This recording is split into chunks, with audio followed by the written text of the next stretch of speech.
I'm Denise, mother, wife, and serial entrepreneur with my hands in a bunch of different pots. If it's one thing I learned about business, it's that you don't win without war. There's always going to be struggle, and only the innovative survive. And two, you don't know what you don't know. So leveling up takes a wealth of knowledge. I'm going to show you how to manifest your dreams in multiple areas of your life by speaking to those who already have the blueprint and they're willing to drop those jewels. So join me as we go on this journey to manifesting our higher self and living the life we want.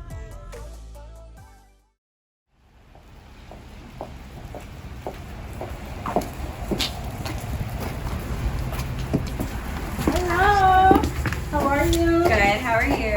I'm Denise. Maria, nice to Nice meet to meet you, Maria. Okay, let me show you around. Okay. This is nice. Thank you. I love it. So over here we do eyelashes. Okay. I'll walk you back this way. We have people in the room. But in here we have our facial room. Okay. We have our waxing room. Our classroom. Okay, you teach classes? Yes, we do. Makeup, eyelashes, everything. We have Awesome. our massage therapy room over there. Okay.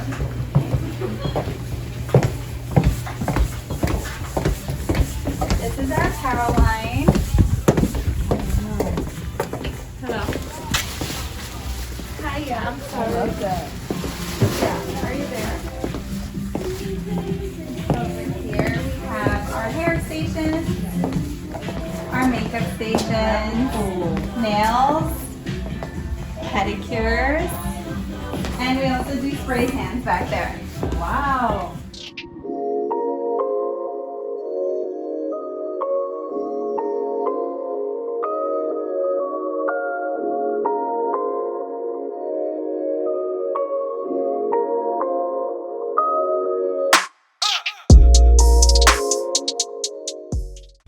What's going on, fitness fam? It's 2021, and this is the year that you bring back your sexy. If you need to lose some unwanted weight, if you want to get in shape, build muscle, I'm the man for you, Sean Bader Trainer. Go to SeanBaderTrainer.com and hit me up. 973-851-2513 is the number. Don't delay. Go to the website. Go to Instagram or Facebook at SeanBaderTrainer.com. You'll get some of that apparel. We have power greens for you for your wellness, as well as nutritional coaching and everything that you need. It's 2021. Let's make this year a great one. Sean Bader Trainer. Thank you so much for having me, Maria. I am very impressed. This is such a nice place. Tell me about Glow Bar? Thank you. Glow Beauty Bar. Glow Beauty Bar. Yes, so I started about 7 years ago. I have another salon in Edison. Okay. I actually have 2 salons in Edison, and then I just merged them into one now. I opened this one up about 3 years ago. And it's my passion, man. It's what I do. I love all things beauty. And it was kind of a way to do like an all-in-one spot. One-stop shop? Yeah. And it worked out. I mean, every person that I pick, I handpick. Wow. So it's one of those places where you're guaranteed to love everything you got done. Yeah. And yeah, that's basically it. I started makeup when I was in high school, and that's kind of carried through my whole life. So you have makeup here, you have tanning, Yeah. hair, nails. What am I missing? We have eyelashes. Classes, you said? We do Eyelashes. classes. We have a massage therapist. Massaging. Oh my We gosh. have waxing. We have facials. Amazing estheticians. I mean, all of our girls and guys here are like bar none. Amazing. Yeah. That's amazing. So walk me through that, because a lot of salons struggle with having multiple services, because it's just hard running a salon, and that the beauty industry can be difficult. It can be challenging. Yeah. So I mean, when I started at a tanning salon. So Working there? Yeah, I Okay. worked there through my junior year in high school year to get free tanning for prom and cotillion. And then I actually went to California to get my certificate for makeup. And when I came back, I was like, now what? You know?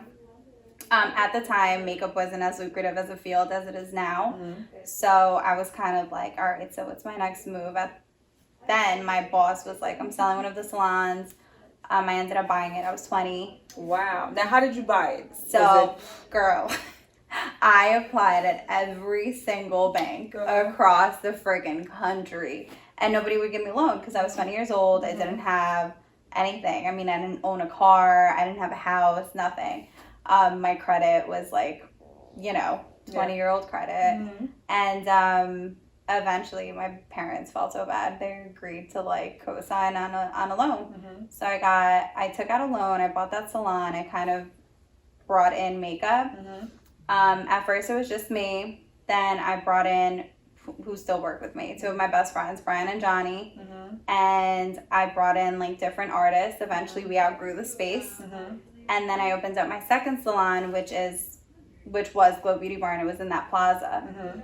And when we did that, it was just makeup. We started off as a makeup salon, so I wanted it to be like a makeup studio. Yes. And then we got into eyelashes.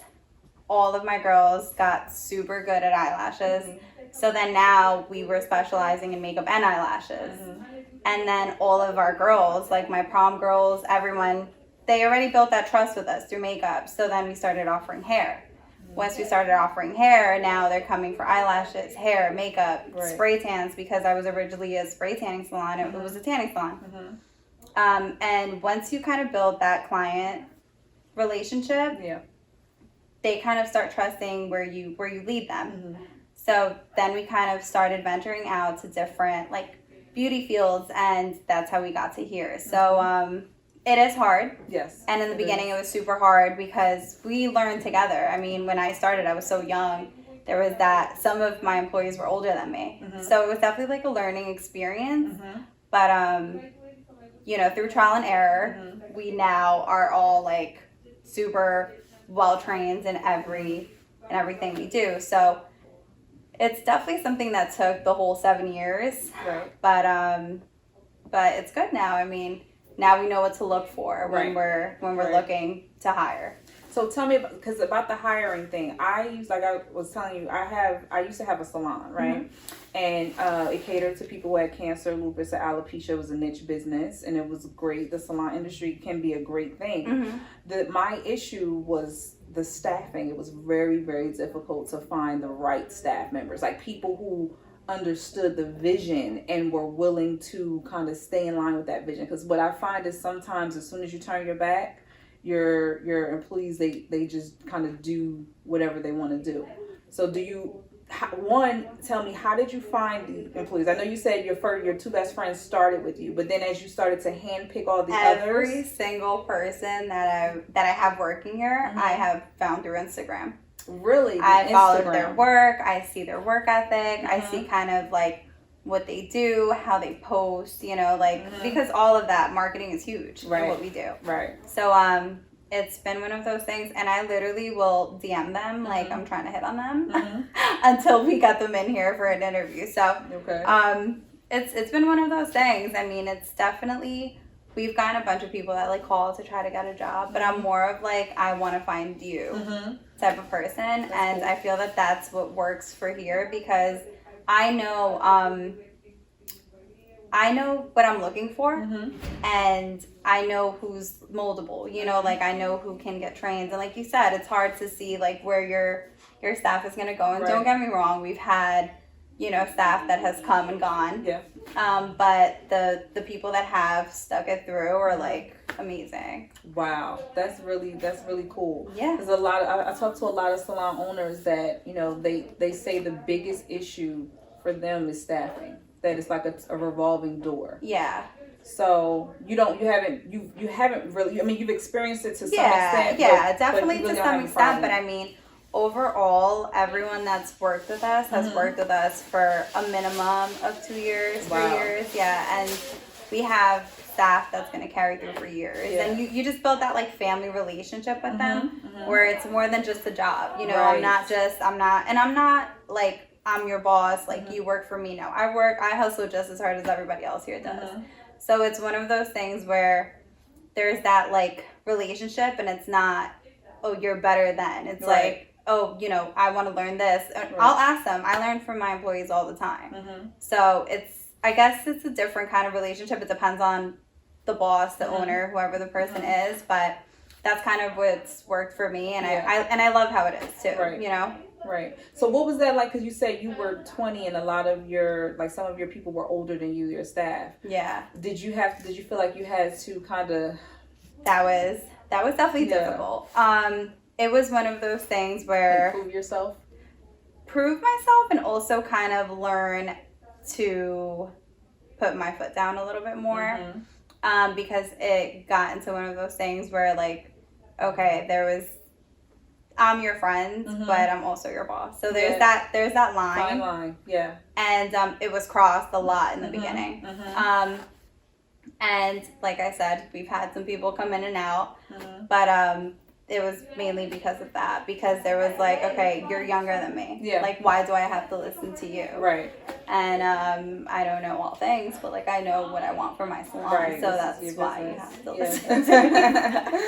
So now you have merchandise, right? Yes. Okay, so how did you decide on what type of merchandise you wanted to carry here? How did you come up with the aesthetics, just the look of the... I mean, everything for all three of my salons, I've designed myself, down to this. So my whole thing when I moved to Cranford is it's a really, really nice downtown, but everything is kind of like old school. It's homey, like they're very set in their ways here. And when I came here, I'm like, I'm young, I'm Latina. I want them to see that we're a little different. So when you look in, you see that. Yeah. Like you don't need to come in through the door and experience anything to see like we're like a younger salon and we have like different services. So all of my aesthetic is kind of like me. Like I like shiny shit and I like all like this and all fun stuff. So that's cool. Yeah. What about your merchandise? The apparel came from all of us always like wanting to be comfortable. So although like the beauty industry, like they expect us to be like glamorous and that's not what it is. It's actually the complete polar opposite. Like we're always in jeans and we're always in sweatpants and we're always in like hoodies or t-shirts and all of our clothes gets ruined. So I was like, you know what, I want to come out with something that's cute, that's in like our field and that's comfortable. So I teamed up with this guy. His name's Anthony Rosa. He's amazing. He works from Peru. So all of our merch is from Peru. It's Pima cotton. So it doesn't shrink. It's like super soft. That's really amazing. We work in all of it. You know what I mean? And it's cute. It's outfits. So we can leave here and go to dinner and we don't look like holy crap, you've been working all day like crazy. Right. So that's where that came from. Now you have a product line too, right? So we're partnered with different companies. So we're Oribe partnered for all of our hair products. We're PCA partnered for our skincare products. And we work with different lines and I'm super picky with what we pull into the salon. So I don't want any of my clients to be able to like leave here and be able to go to like Walgreens and get you know what I mean? You're here for an experience, you're here for a service, and you're here for something different. You know, you shouldn't be able to get it at your local drugstore. Right. So your product line, you can't get it anywhere but here? Here and through the companies. Oribe, I know like Neiman, Bloomies. I think Nordstrom's might carry them, but it's a very specific line. So you can't just go to like your local stores and find them. And that's what's great about that, because you make it like in demand. So that your clients, they have to come here if they want to use those products. And then because you're using high-end products, it's like they have the desire to come. They know they're not getting anything that's like cheap. Yeah. So that's amazing. Yeah. That's really cool. And I know it's difficult because there's so many product lines out there. How did you kind of pinpoint which one you wanted to kind of represent your business? I don't specifically do hair, but I'm like a skincare and like hair brand junkie. So I try all this stuff out, and I'm a huge like scent and packaging person, and I just loved it. I'm like, it's super cute, it's bougie, it smells good. They have something for everything. So I was kind of like, and you can't find that anywhere. You know, there's certain brands. There's 30 salons in Cranford, and we're probably the only salon that carries Oribe. Not probably, we're definitely the only salon that carries Oribe. Which makes you stand out, which is amazing. I love that. So, who else is here besides you? Is it family oriented? I know you said your mom and your dad. So, I mean, it's my business. All of them, I've paid everything back myself. employed. My mom. Yeah. My dad, he has his own business. He's a jeweler, but I mean, my parents are super supportive. My other salon, when I first opened up here, both of my brothers were working there, like managing and doing all of that. And now I have my husband over there. And I mean, it's awesome. Like I said, since I have such a good relationship with everyone here, I bring the baby here, like my 4 months. You just had a baby. Yes, I did. New mom. 4 months. Congratulations. Thank you so much. 4 months old. Yeah, so I bring her here, and my family's always here. So. Well, that sounds like you have a really huge support system. Oh, now how crazy. important is that? Because if you don't have that support system, it crashes. Yeah, it can be it really crumbles. difficult. Right. Yeah. So that's amazing that you have your whole family kind of helps out for the dream, the overall vision. Yeah.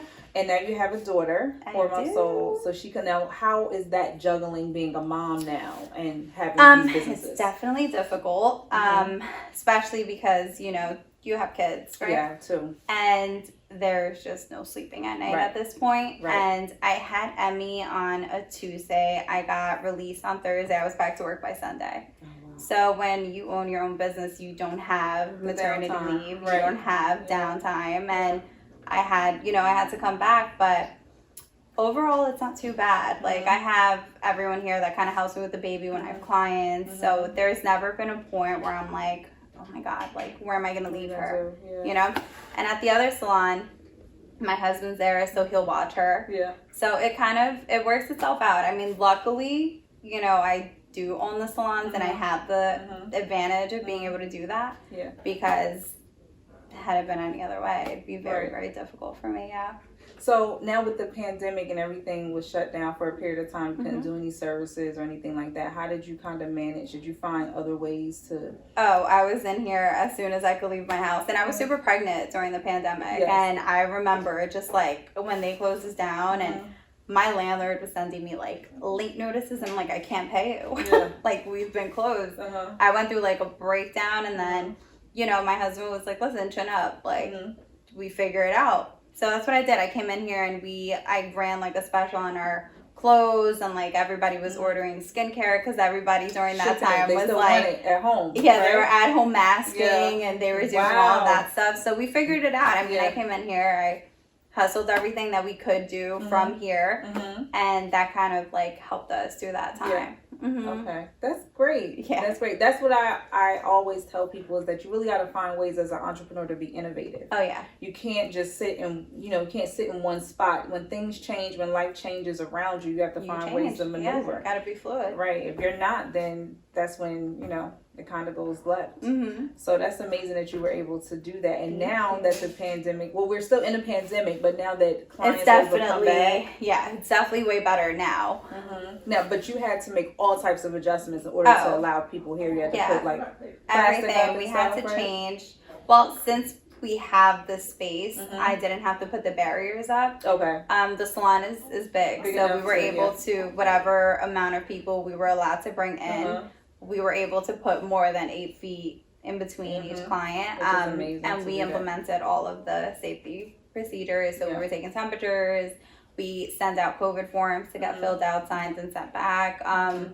We did a lot of rescheduling for people that traveled and stuff. So we definitely had to do a lot of new things, but everybody was good with it. I mean, everybody kind of adjusted. Yeah, we have to. We have to. Yeah. So how many people do you have on your team now? Like between the two? Between both salons, I have about, give or take, 20 people. Wow. Yeah. So you have 20 people that's on payroll. Mhm. That's quite a lot of people to manage and all of that stuff. Yeah.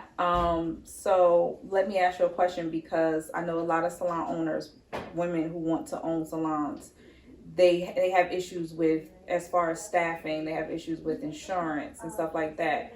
Like health insurance, or just being able to, because what I find is that there's so many salons out there, so it's really hard to compete. So when people come, they want to find out, what are you offering me? Like how are you going to keep me here? Like, so if you have somebody really, really good that you like, I gotta keep her, I don't want her to go anywhere, or him to go anywhere, you have to like offer them this crazy package or something to make sure that they stay with you. Yeah, so I mean, I am super fair in pricing as far as everything.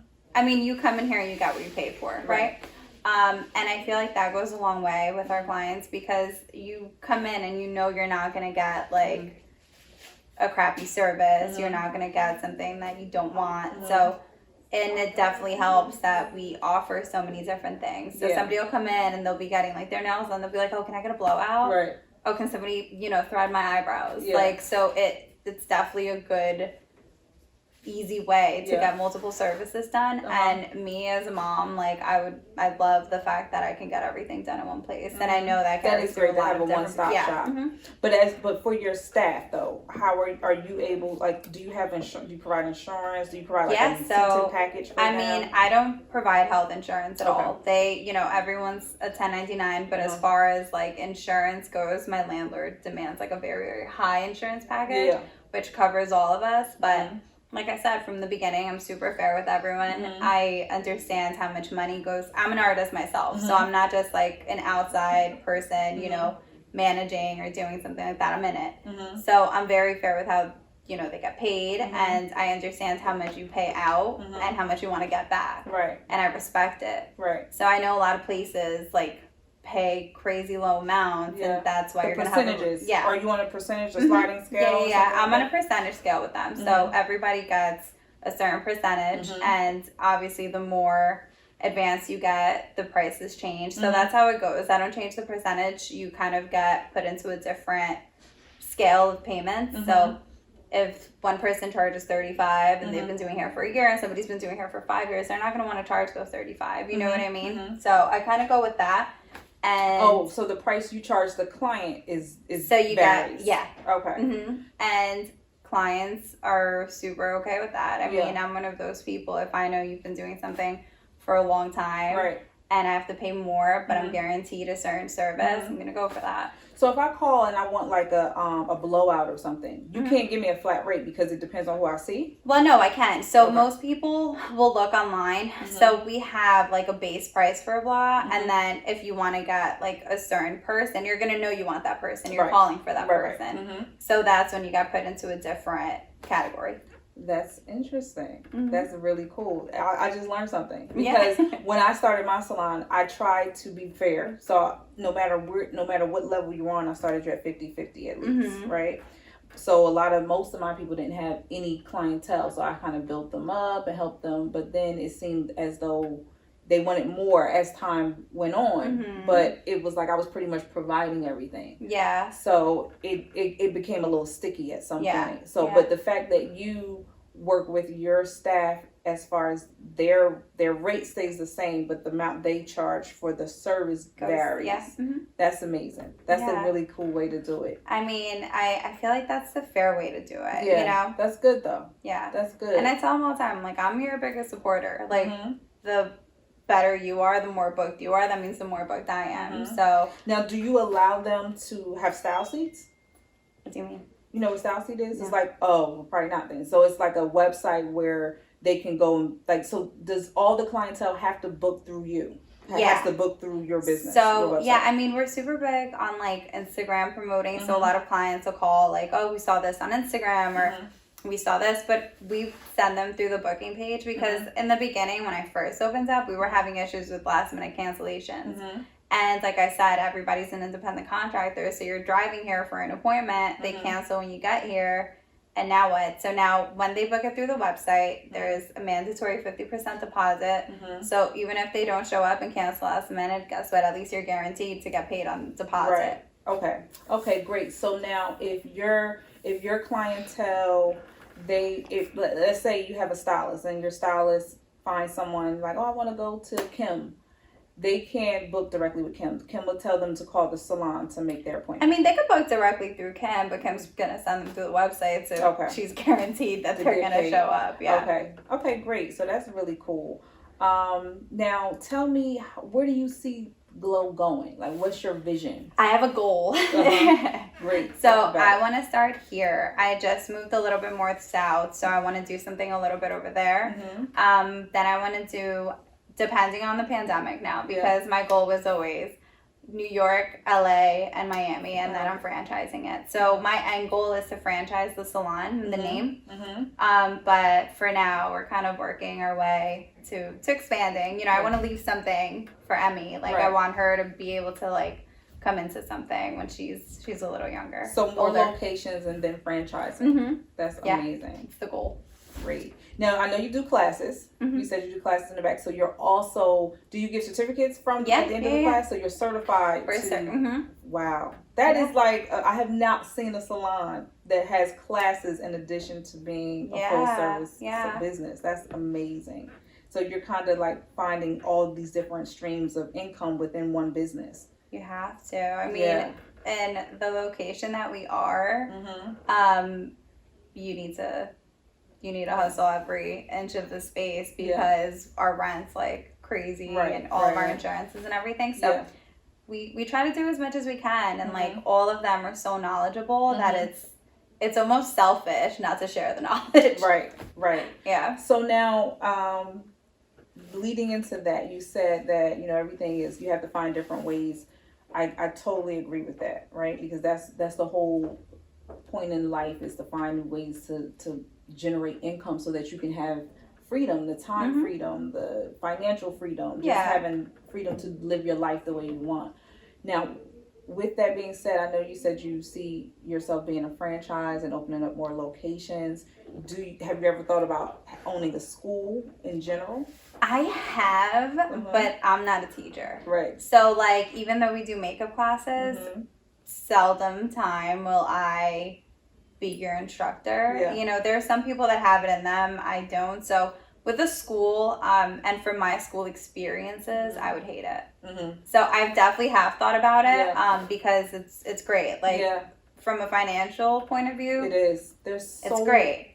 Every 8 months, a new graduate, a new graduation. And then there's different things. So you could go for nails, you could go for barbering, for cosmetology, aesthetic. So it's all different. Yeah. You know, but I wouldn't be able to do it. I mean, who knows? Maybe one day, but as of like my goals, short and long term, that's not part of that. Okay. So what advice do you have for young girls or guys that want to own something like this, a huge business that has several services and is doing really well? What advice would you have for them? You need to have thick skin, and you can't quit. Like there's been days where I'm just like, I can't, I can't do this anymore. Yeah. But then when you come in and it's like your space and it's your people and your staff is your family, and we have so many days where we'll be here and we're laughing for hours. You can't compare that to anything else. So definitely thick skin, because you're in a beauty industry and you're gonna have crazy mean people. But then you're also gonna have your clients that are literally like, I've had makeup clients that have sat in my chair and like cried, like, oh my God, I feel beautiful. I'm an esthetician. I've fixed people's skin where now my clients will be like, I'm comfortable not wearing makeup. It's a beautiful feeling. So you definitely need to have thick skin, and you can't quit. The hustle is every day. You can't turn it off. The industry, I find the industry to be a little cutthroat. Oh, 100%. And so it can be difficult. So you definitely have to have thick skin. You can't, if you are timid and soft and it won't work. People are going to run all over your client. People are going to steal your clients. There's going to be issues, drama. I'm so happy that you don't have those issues here, because I've seen so many salons that do. So I commend you for what you've built, the foundation. You can tell that it's really, really great.